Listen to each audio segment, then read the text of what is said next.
Welcome. Hello, my friends. Welcome, welcome. Happy Mother's Day. This is Reverend Judith Laxer, and this is our first ever live stream over our own YouTube channel.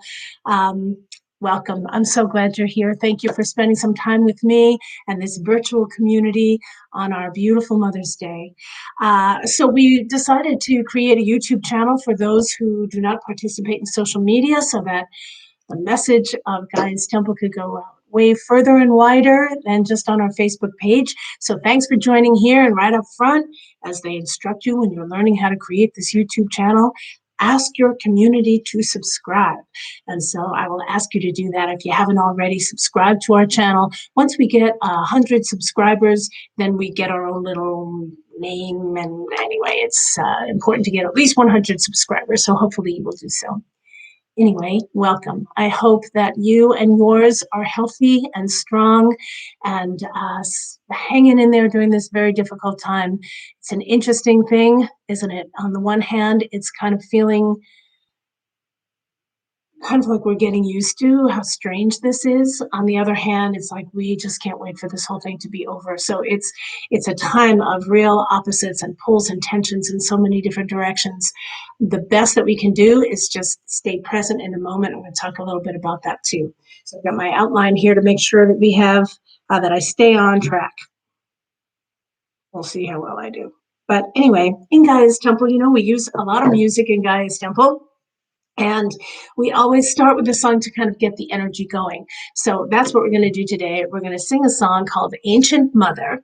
And I kind of went down the rabbit hole looking for who actually wrote this song. I don't know when it came up, people who have recorded it, but I didn't see anywhere who actually came up with this song. And I've been singing it for years. We've sung it in Gaia's Temple for years, but we haven't sung it in a while. And so the lyrics are, Ancient Mother, I hear you calling. Ancient Mother, I hear your voice. Ancient Mother, I feel your laughter. Ancient Mother, I dry your tears. And it's a very simple tune. So I'll just start to sing it. You join in with me. When you catch on, we'll sing it 3 times through. It goes like this. Ancient Mother, I hear you calling. Ancient Mother, I hear your voice. Ancient Mother, I feel your laughter. Ancient Mother, I dry your tears. Ancient Mother, I hear you calling. Ancient Mother, I hear your voice. Ancient Mother, I feel your laughter.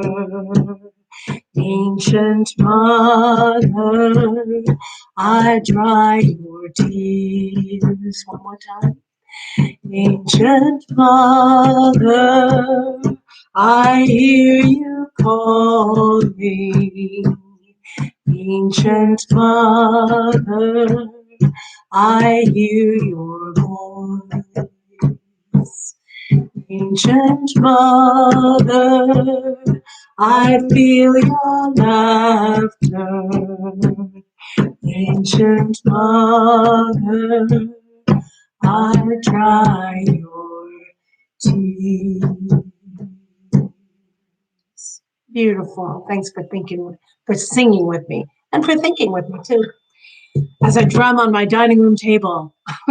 Sounds good. Okay, so what we do next is we create our safe and sacred space here. I'm just going to adjust this just a little bit. Just see if there's any bit of a difference in cutting off the glare. I think it does. Okay, so now we move on to creating our sacred space. And so if you would, wherever it is that you are, if you could see if you could put your feet flat on the ground, maybe your hands on your thighs or somewhere where you are connected to yourself, and we're going to connect to the earth. So if you would feel comfortable, close your eyes. If you don't feel comfortable, keep a soft focus on something. Let's take a nice deep breath to begin with. Nice deep breath. And exhale.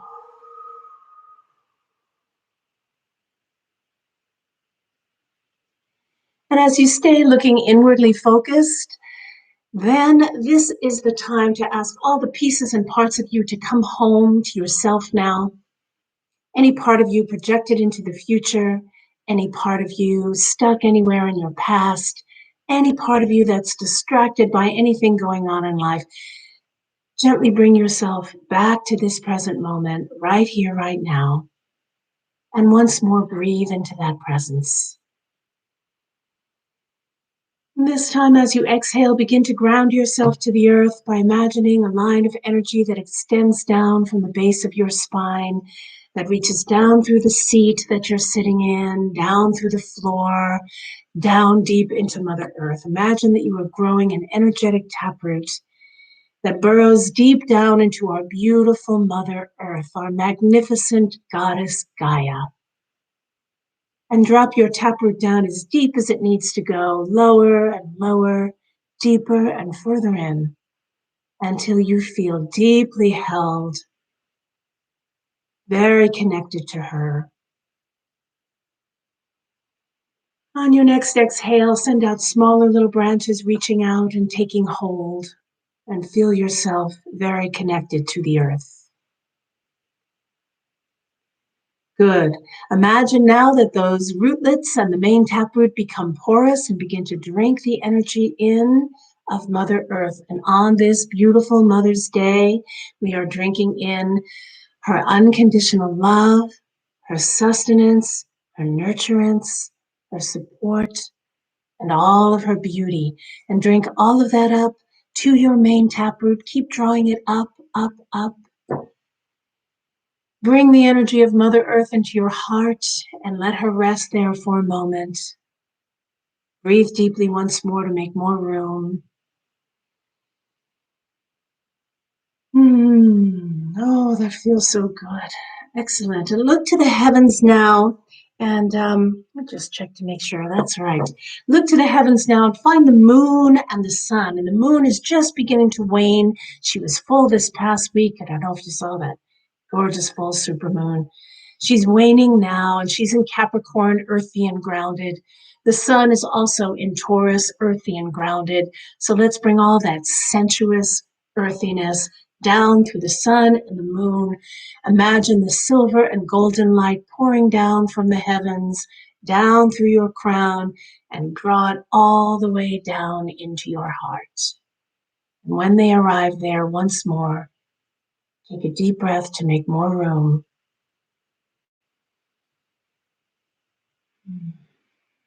Before we take another step in our usual creation of sacred space, because this is a virtual service, I'm going to ask us now to take a moment and bring your mother, your grandmother, your grandmothers, your aunties, your friends, your sisters, all of the women who are, well, all of the women, I was going to say who are biological mothers and who aren't biological mothers, which means all women. And all of those beloved women in your life, whether they still share this earth life with you or they've called them into your consciousness, we'll just take a moment of silence to do that now.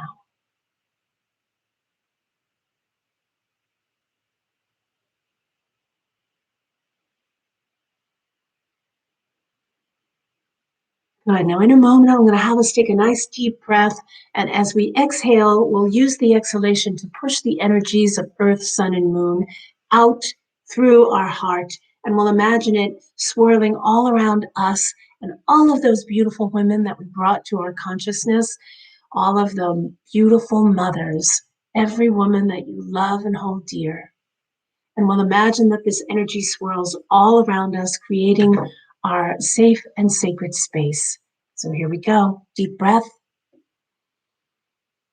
And out it goes.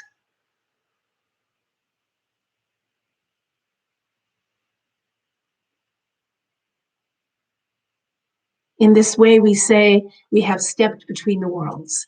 What is between the worlds is not affected by the worlds, but can heal and transform. And so we say, our circle is cast in perfect love and perfect trust. Blessed be.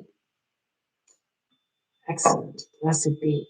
So now we are going to sing in the elements and the different directions.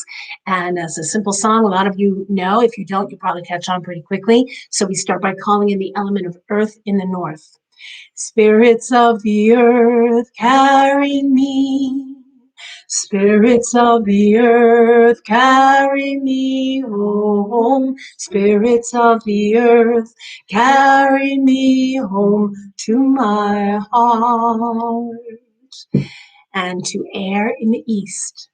Spirits of the air, carry me.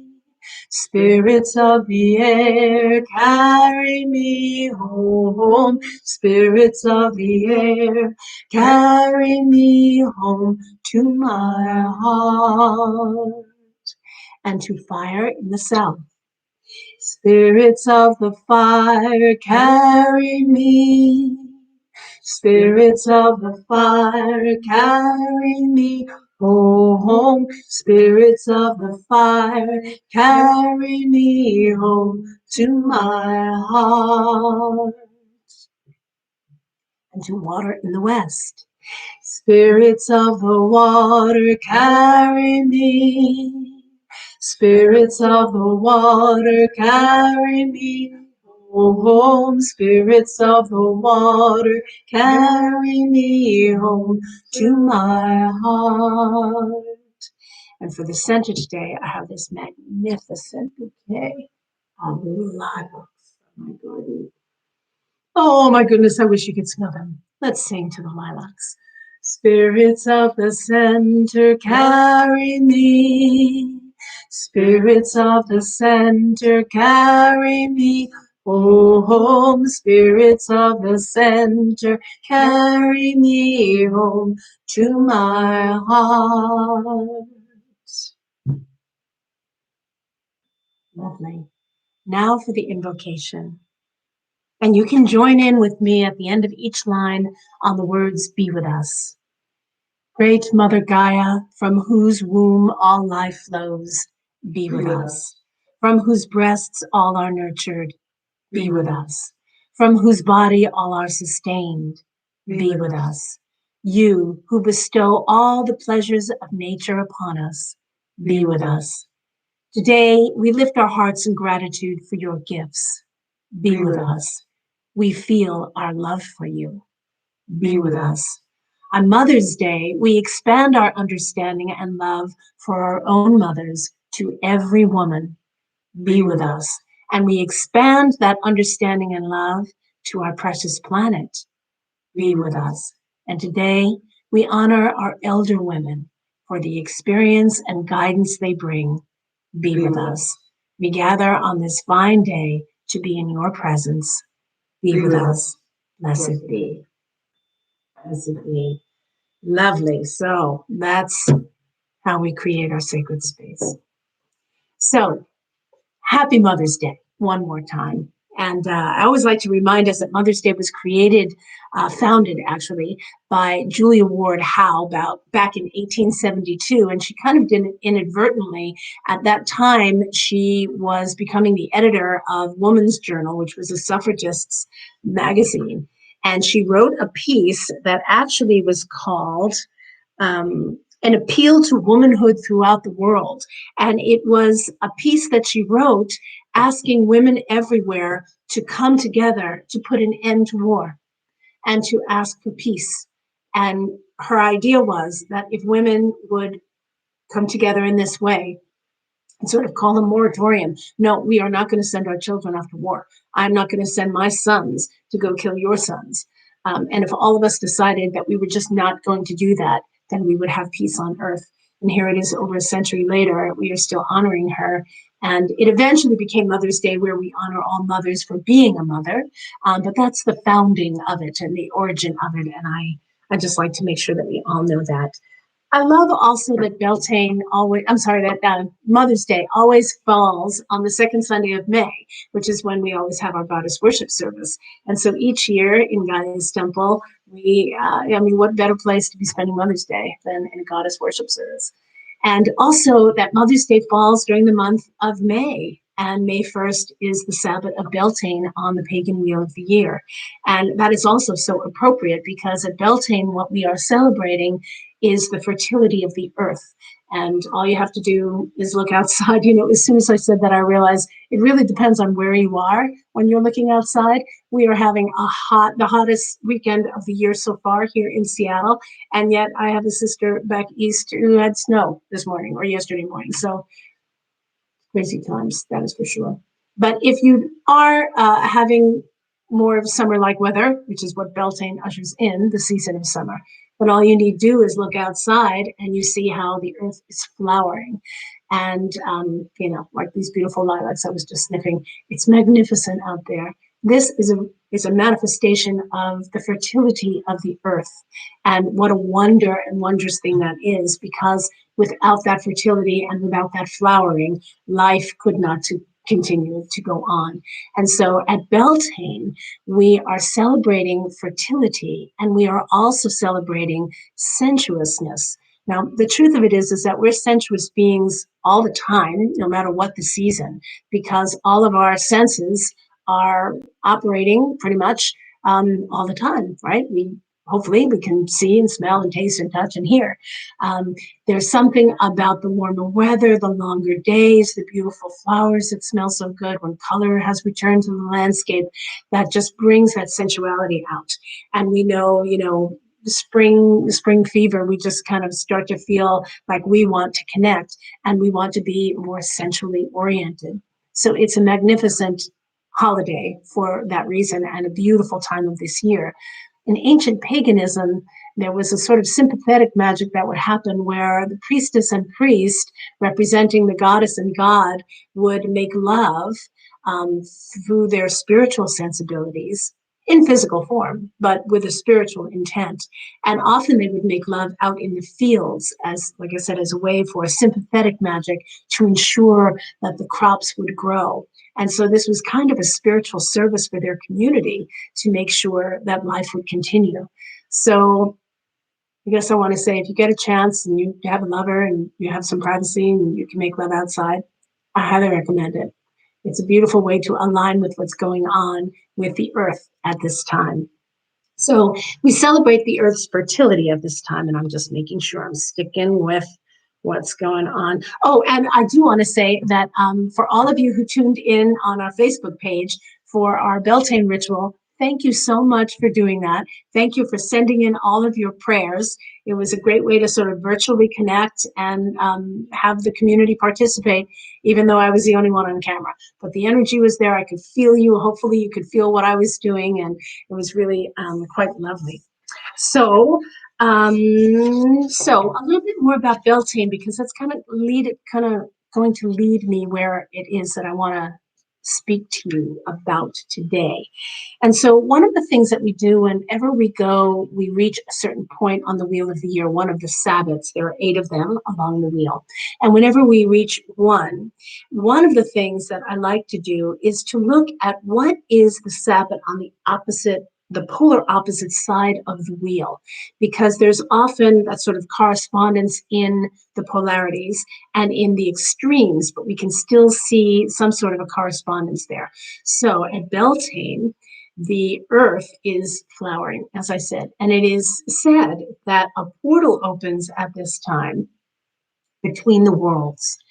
And at Beltane, that world is opening into the land of Fae, to fairyland, or to the land where the fairies live, the wee ones. And the reason that I believe this is happening is because with so much flowering on the earth, the spirit of the plants is very, very vibrant at this time. And the vibration at this time is of life, right? It's rising, it's growing, the flowers are going to give way to fruit. So there's this great impetus from gestation that once was death to gestation, and now it's coming on to life. Across the wheel at Samhain, right, November 1st or October 31st, that's the time when the portal opens to our beloved dead. And so that's the time when we honor our ancestors, and we're very, in touch with and connected with our ancestral lineage and those who've gone on before us. So what's interesting to me is that across the wheel, portals are opening at this time. At Beltane, they're opening to the world of Fae and the devas of the plants. And at Samhain, they're opening to our ancestors. Now, because we're going through what we're going through now with this virus that has just pretty much taken over what's going on, every single one of us is grappling with it one way or another. I heard something beautiful the other day, which I think is really true. You know, we're not all in this same boat. We're in the same storm, but our circumstances differ from household to household, but we're all in the same storm. And that storm has been caused by this virus, and we are all grappling with it one way or another. I've noticed that I feel very strongly connected to my ancestors. Like I can almost feel them, like I feel them around Samhain. And I thought, what, this is crazy. It's like, that's not for another whole 6 moons around the wheel. And it's not like our ancestors disappear when it's not Samhain and they just show up for Samhain. But Samhain is when they really draw near because we're going into the darker half of the wheel. So I just found it really interesting that I've been feeling so deeply connected to my ancestors at a time when I usually am not, or at a time where I would specifically seek them out if there was something going on, something that I needed some guidance or advice for, but not just naturally sort of feeling that around me. And I have been feeling that around me. So this is such an extreme time and such a strange time that it feels so odd to me to be feeling such a strong presence of the ancestors at the beginning of summer. But everything is odd right now. So let's go with it. I think the ancestors are drawing near. And I think it's because we're probably praying more now than we usually do. We're praying for the end of this. We're praying for our loved ones who are sick to make it through. For those who we have lost, we're praying for their hearts and souls, and we are praying for their family members and loved ones who in their sorrow. So there's a lot of praying going on, and probably more very concentrated. And I think that helps to open up that portal to the other side. So, those of you who know me know what a little wordy nerd I am, and I love the etymology of words. I'm always looking to find out what the origin of words are. And, ancestor, ancient, annual, the AN, the beginning of all of those words, refer to a year or refer to years. And therefore they refer to time and they refer to age, right? Something that's been around for a while or something that has happened over time. And I don't know, I just find it that I derive a lot of comfort from learning the source of the meanings of words. It just seems to me that there's something about knowing where they came from that is very, very grounding, and it orients me. And so when we look at, our ancestors and ancient and annual things that go on over time, we are looking at the wisdom that comes through experience, because it didn't just show up just now. It isn't something that just happened. It isn't new or a newborn. It's something that's been going for a while. And there is a wisdom to that. I love that wisdom.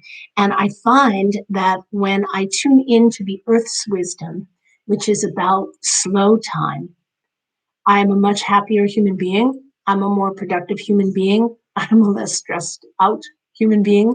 I think this accelerated hurry up, rush, rush, rush, and this focus on worshiping and sort of worshiping youth at the expense of our elders. Of course, we worship our youth. We love our children. I do not mean to say against that at all, but at the expense of our elders. Like, we live in a culture that says young, strong, beautiful, youthful looks. That's really all that matters. And once you get past that particular time in your life, you start to lose your value. I think there's something really, really wrong with that. And there's so much that goes along with that, including sort of tossing to the side that ancient wisdom. And we need that ancient wisdom now. We need to be looking into earth time and how the earth is moving and how time happens with her. And when we can align that way, we will find ourselves doing a lot more healing and restoration. I mean, the very first service that I did virtually, which was in March, it was right after the virus hit, and we got the word like, no, we're not gathering together.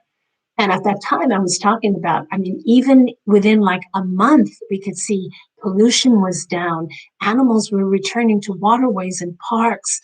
There's so many magnificent things that are happening because we are not getting in our cars every day, jumping on planes every day. The pulling back from all of the things that were actually wreaking havoc on the earth over time. There's a great restoration that's happening with that. I think that's a magnificent thing. I hope we can manage to maintain that somehow whenever it is that we're free to like gather again and go back to quote unquote whatever they considered was normal. So the wisdom of the earth is ancient wisdom. It's talking about slow time. It's talking about staying present. And especially in a season like this where it's just so beautiful, why would we want to rush and keep running and to get through it faster? We want to slow down and stay in time. And the other thing that's so beautiful about earth wisdom and slow time is that we have our expectations are reasonable. We don't expect fruit in the spring. We don't expect to plant a seed and it's up tomorrow. There is time that needs to happen. We need to go through time for things to come around into manifestation, for things to come to fruition. We forget that and we get impatient with how slow time is going and that we can't have what we want in the moment. And when we return to slow time and that ancient wisdom, we do a lot of healing and we have an easier time of it.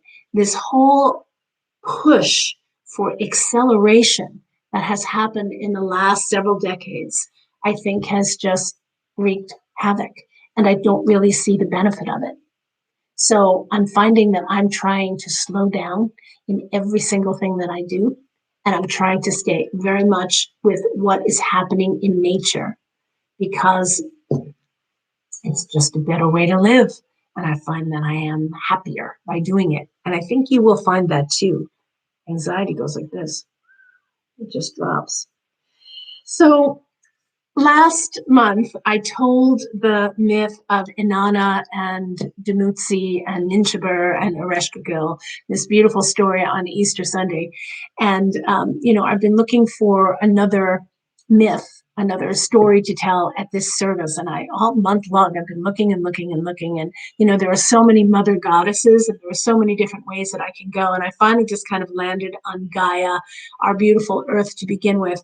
But part of what I did was, I'm looking at all the books on my shelves. I've got lots of books about goddesses, this, that, and the other. And then I come across Good Old Women Who Run with the Wolves. What a fantastic book. I mean, it came out in the 1990s and it's still just as magnificent as the first time I read it back then. So I'm looking through the table of contents on the subjects and stuff. And then I see one on belonging. And I thought, ooh, let's see what that's all about. And the story itself was the story of the ugly duckling. And so Clarissa Pinkola Estes tells the story, her version of the story. And then, of course, after that, she goes to analyze it. And if you don't know the story, here's a very truncated version of it. This duck is brooding on her ducklings, and one by one, they hatch. And one of them is just desperately ugly and looks completely different. And the egg itself was bigger to begin with. And once the little duckling, hatches, and everybody looks at it like, oh, what's the matter with you? And as time goes on and all the other ducks are kind of in a row behind their mom and they're looking the same and they're doing the same thing. And this one little duckling just can't get it together. It just doesn't belong with the rest of the crowd. And so what happens eventually is that they start, of course, to make fun of this one duckling because he looks different.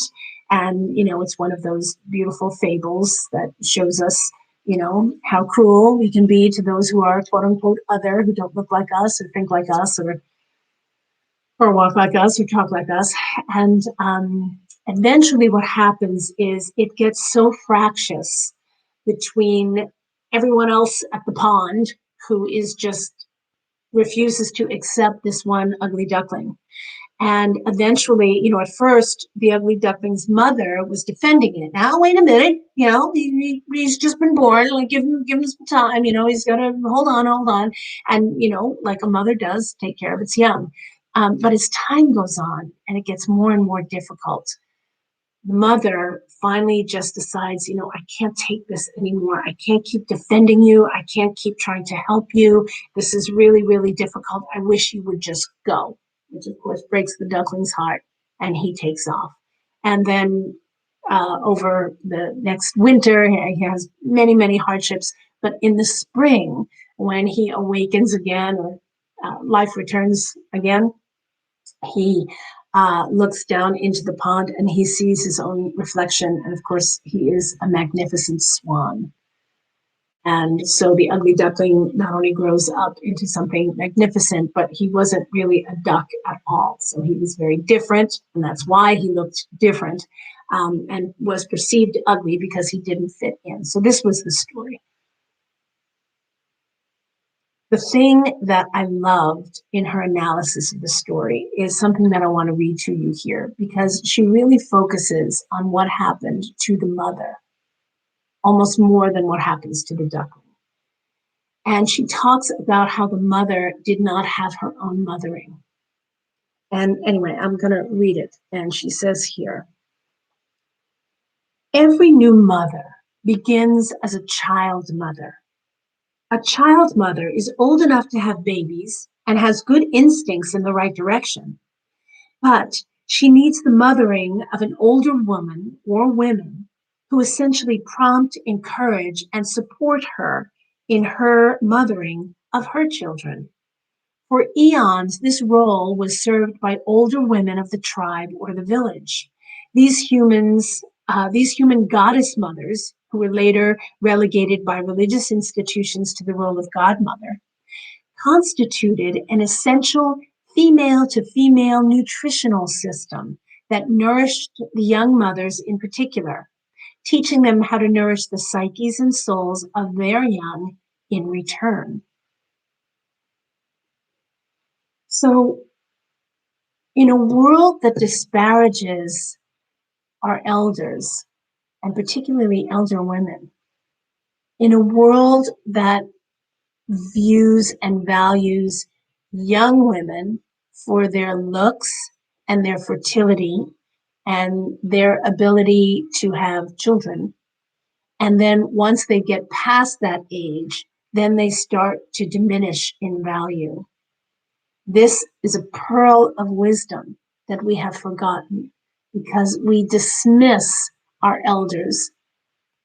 We dismiss them because they're not, quote unquote, young and beautiful anymore, or we dismiss them because they're not fertile anymore, or we dismiss them because they might need care, and so now they seem to be more of a burden, whereas we took their care completely without thinking twice about it, and we might have been a bit of a burden to them. This is a very, very sad story.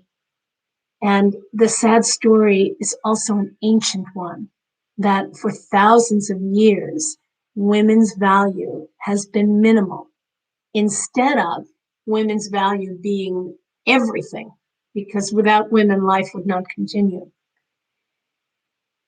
This is a very, very sad story. And I really, there are so many theories about how this happened or why this happened.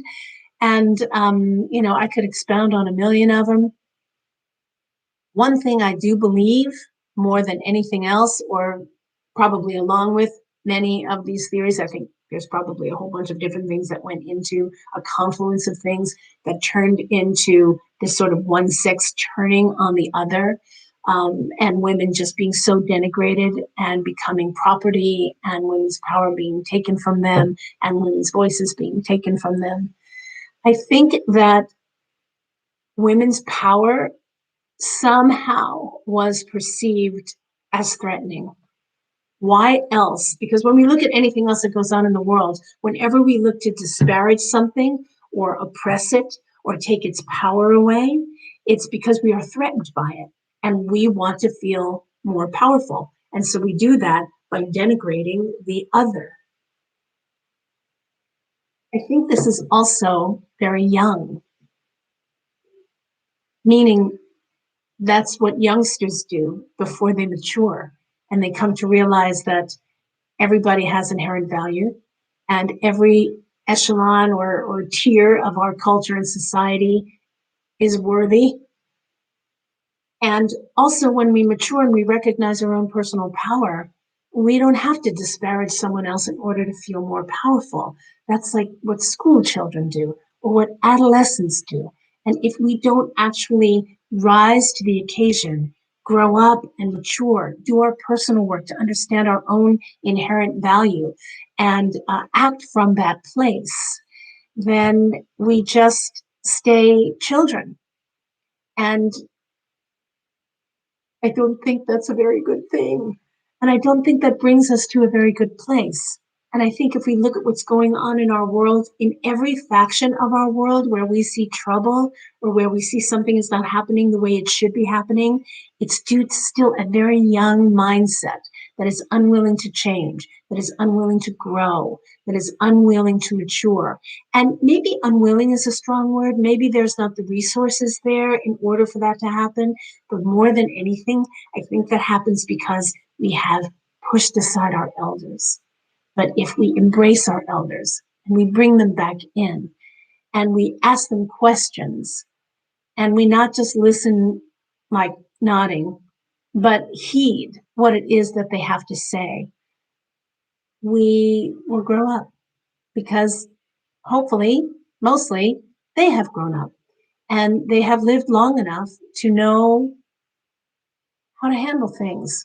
Or they've lived long enough to know when they don't know how to handle things and how to ask for help.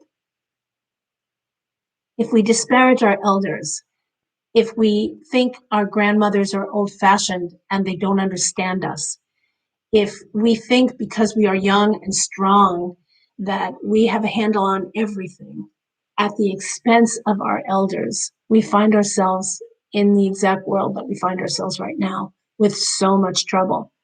We need our goddess mothers again. And they're here. They're here and they're all around us. So I think it's important for us to embrace our elders. And because this is Mother's Day, I'm talking about all mothers everywhere and all women as mothers, whether we've had biological children or not. Listening to older women is the way to go. Older women are really smart and they know and they understand and they've been around and they've got the experience and they can offer guidance and most likely will be willing to do so if we only ask. And so on a day like today, on Mother's Day, if we remember to follow Earth time and go a little more slowly, if we look to things that are older and things that are even ancient or things we consider ancient and turn toward and embrace them as venerable and valuable and powerful and wise and seek that wisdom so that we can change how we are doing things for the better as we grow and mature, that's the lineage. Like when you have a breakthrough in your own maturity, and you begin to behave differently, you are modeling that different behavior for those who are coming after. That is like a natural a lineage that just comes down the line, even if you don't have your own biological children that you are teaching. So there's many lineages, and some of them are behavioral. And I think what really needs to happen, particularly at this particular point in our history, is this maturity must happen now. If we are to get through the trouble that we are in on our planet, on our beautiful planet now, we must grow up. We simply must mature. And a great way to begin doing that is to look to the elders. So you might look to see who is older than you in your life, or even if there's someone who's younger than you, but is just so incredibly wise, like an old soul. Who are those people? And seek them out and ask them your questions. And even if they don't have answers, they'll be able to stay, most likely, they'll be able to stay present with you as you search for those answers and they'll be able to ask the right questions of you so that you know where to go to seek them for yourself. Right. That was essentially the message that I want to offer today. That there's wisdom in the ancient earth, that there's wisdom in elders, and today in particular, there's the wisdom in our elder women who have lived a long time and have been through a goodly amount and have great experience. And I'm sure would love to share that experience with us. So I think that if we're going to heal, we need to learn how to love like women, wholeheartedly, and with a strong desire to care for and nurture our beloveds. We need to learn how to think like a woman with everyone's well-being in mind. And we need to learn how to act like a woman with empathy and compassion. These are the places that we need to come to. And we also need to learn how to pray like a woman also. And so I have a song that I'm going to play that was written by my friend Lorraine Bays, who's a magnificent songwriter. And this is from her CD called In All Her Fullness. And it's called Pray Like a Woman. So I'm going to play it and we're going to listen and enjoy and pray like a woman. Hear it, okay?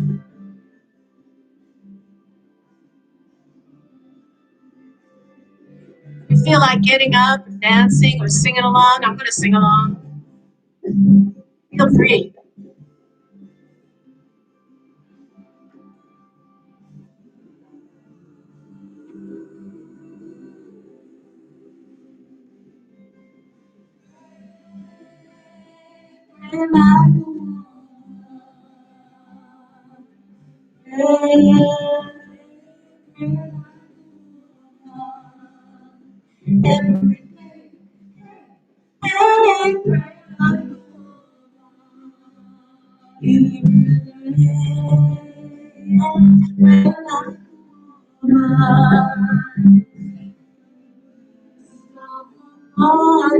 To the blood of all in the song pleasure from the lungs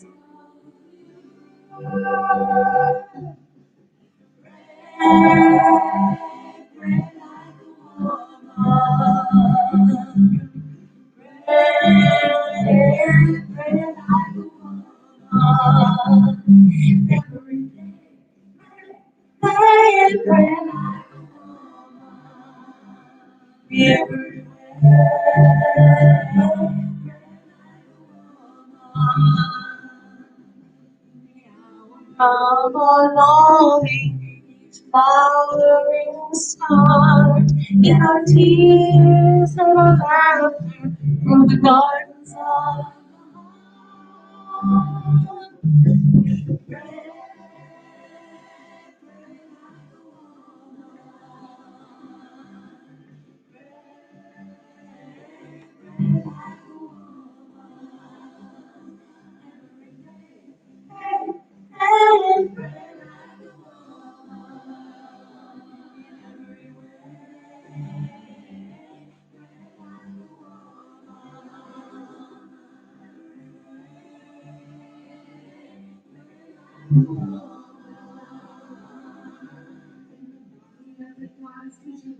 singing in the body of the goddess of the circling, everything.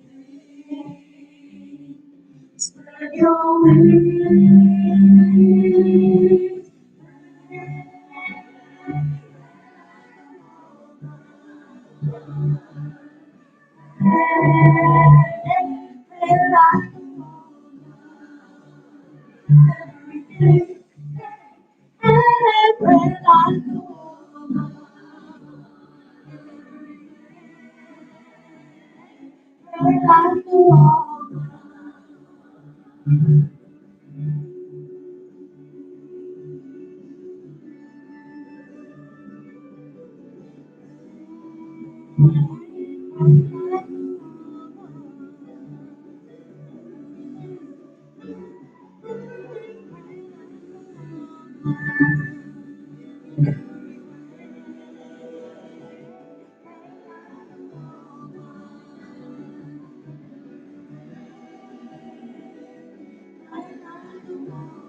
Dance unseen in the body of the celebrating every day. Spread your wings.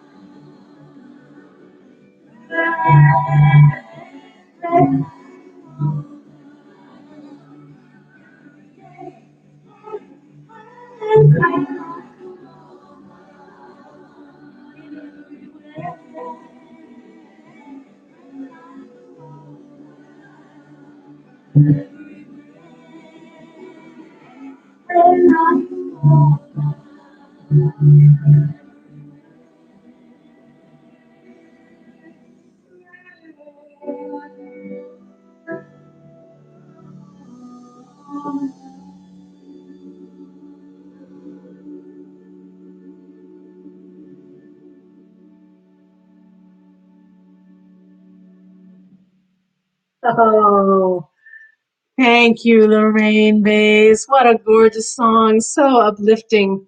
Hey, I just got word that this live stream is not happening live, that I'm recording it instead, and then it'll go live as soon as I finish. So I'm so sorry to all of you who tuned in at 2 o'clock, and hopefully you will tune in and watch this recording and we will figure it out. This is the first time, so there's bound to be technical bugs. I apologize for that. So I guess the last thing, well, actually, there's two more things that I want to toss in here. One is, when I say pray like a woman, it's so easy when we're talking about women and men to, that also can become very fractious. And I want to make sure that you don't think that I'm saying women are better than men. That is not at all what I'm saying. What I'm talking about is honoring women because we have been living for centuries and centuries in an overly masculinized world. So we're really talking about the energies of feminine and masculine rather than men and women, because all of us have both. Each one of us has feminine and masculine energy in us, regardless of our gender, regardless of all genders, regardless of whatever gender we identify as. So when I'm talking about who's singing Pray Like a Woman, we're talking about the feminine qualities of compassion and relatedness and nurturance and the care for each one of us, coming from that heart place and that spiritual place. So it's really just to help, the Gaia's temple was founded in part in an attempt to balance the world between feminine and masculine energy. And so this is how we do it, by raising the feminine, which has been so denigrated for so long. So I just want to make sure this is not specific about gender so much as it is about feminine and masculine balance. And at this time, we need to raise the feminine to balance all the masculine that's been in power for so long. Okay, so there's that. The last thing I want to bring up at the service today is this. So we know we are living in very, very extreme times right now. And what extremes do is they bring out either the best or the worst in us, because when we are at an extreme time, we are, pulled to the edges. And some people do really well on the edges and under that sort of level of stress, and some people just do not do well at all. And we're really seeing that in our world now, aren't we? I believe that people who identify as spiritual, which can also mean religious or really following any one particular faith path. We know at the core of all the world religions really is love, at the core of them. And then what happens to faith paths based on what people think it means or how they interpret whatever the core of the teaching is from that faith path can really go completely away from what the true core of it is. I believe that if we identify as spiritual beings, and I'm assuming that everyone who's watching this on some level finds themselves identified as a spiritual being, I think it is our responsibility, our moral responsibility, or our responsibility to be moral in a world that seems to have lost its moral compass. So before I was talking about the young way of thinking. So, here we are 2-3 months into this pandemic. we're all going crazy. We all can't wait to gather with our friends. I mean, here it is Mother's Day. We want to have brunch with our mothers. We want to hug our children. We want to, we want to be together with each other. And it's really difficult. And as time goes on, it's getting harder. Those who are saying that my rights are being, my constitutional rights are being, I'm losing them and I want to go out anyway and I don't have to wear a mask and all of that madness that we see going on, that we hear about in the news, that is immoral. It's immoral to put others at risk. And it's young. It's young. It's like kids who are so self-centered and only are thinking about their own needs. We expect that in a child. But adults, we expect more maturity. So when we see the people who are just deciding, you know what, I'm tired of this, I'm going to do what I want, you can't make me do anything other than, we can see that that is very, very young. And the way to counter that is to become an elder goddess mother and to model a different way of doing it and not be seduced by, yeah, that's right, they get to do it, I should too. I mean, we don't want what we consider immoral behavior to draw us down to it. We want to uplift and explain and model to others who are not following that level of spiritual morality. This is how it's done, and this is why it's necessary. So I guess my plea to all of you is, we live here in Washington State, and Governor Inslee has, a 4-point phase plan to open up the state again. All of us are concerned about economy. I mean, it's just difficult. It's just difficult for everyone. I think it's too soon to go back out there. I don't think this virus is done with us yet. And I think it's dangerous to decide that because we are impatient and because we are tired of it and because our longing to get back to life as we once knew it is growing stronger as time goes by, that we can just throw caution to the wind. And so I beg you not to do that. And I beg you to continue to shelter in place. And I ask that if you do need to go out to get supplies or whatever that is, that you really limit it to that. And that you practice as much patience as you can, because all of us have to take care of this. When they say we're all in this together, that means we all have to do the right thing in order to get through this well. And so that is my plea, that you hold that moral compass in difficult, extreme times. And yes, it does test your faith. That's why we have faith, so that when we need it, it's there. This is a good practice. So, my friends, I'm going to finish here with, may we be the ones to uphold morality in a world that seems to have lost its moral compass. May we remember the wisdom of elder women, and may we seek that wisdom out, not just to respect our elders, but to ask them the questions, and then not just to nod, but to heed their answers, to give them the dignity they so richly deserve. My friends, I wish that all of your dreams and actions are fertile in this time, and as the days stretch long toward the height of summer, may your gratitude be even more than your bounty. Blessed be. So if we were gathering together in Gaia's temple, this is a time when we would open the floor for our collective prayers, and then we would pass the baskets for your contribution. As you know, or may not know, Gaia's temple is sustained completely by those who contribute and donate to us. Our financial health is directly related to those who reach in their pockets and offer up. So this is my ask. If you feel served by what you've heard here today, or at any time in Gaia's temple, and you want to see our ministry, which is going to be 20 years old this September, continue.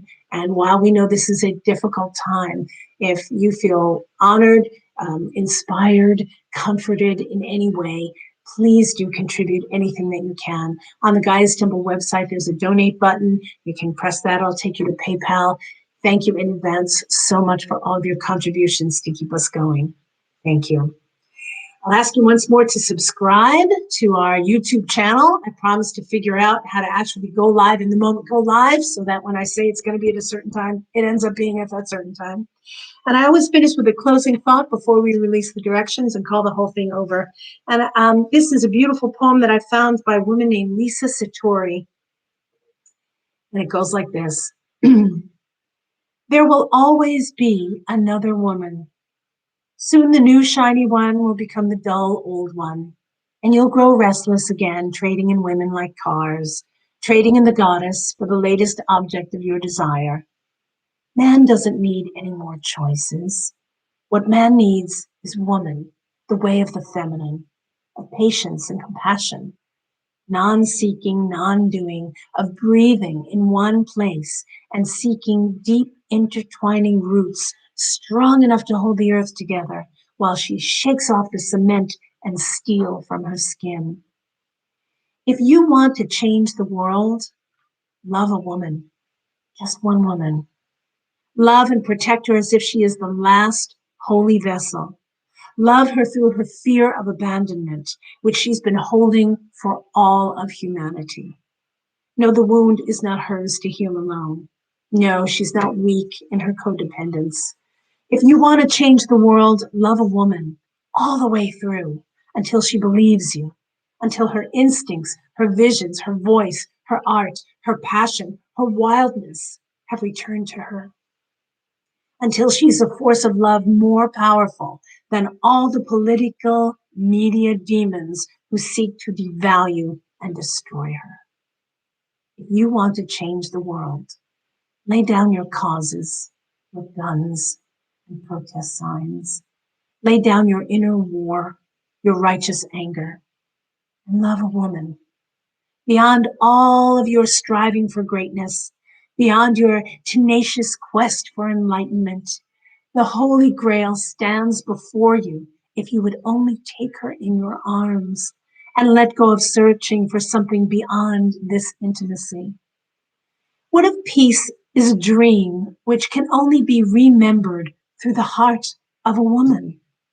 What if man's love for woman, the way of the feminine, is the key to opening her heart? If you want to change the world, love a woman to the depths of your shadow, to the highest reaches of your being, back to the garden where you first met her, to the gateway of the rainbow realm, where you walk through together as light as one, to the point of no return, to the ends and the beginning of a new earth. Blessed be. So to release the directions today, we will thank the earth and the powers of north for grounding and all of the gifts of the material plane, the beautiful Mother Earth who provides us with everything.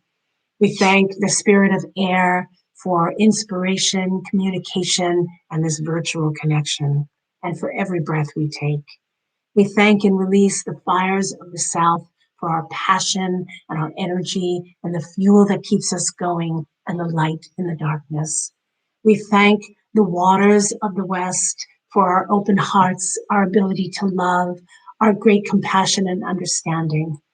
And we thank the holy lilacs and the spirit of the center, the goddess and God, for their union which brings blessedness to life. Thank you all so very much, my friends. I wish you the happiest of Mother's Day. Blessed be.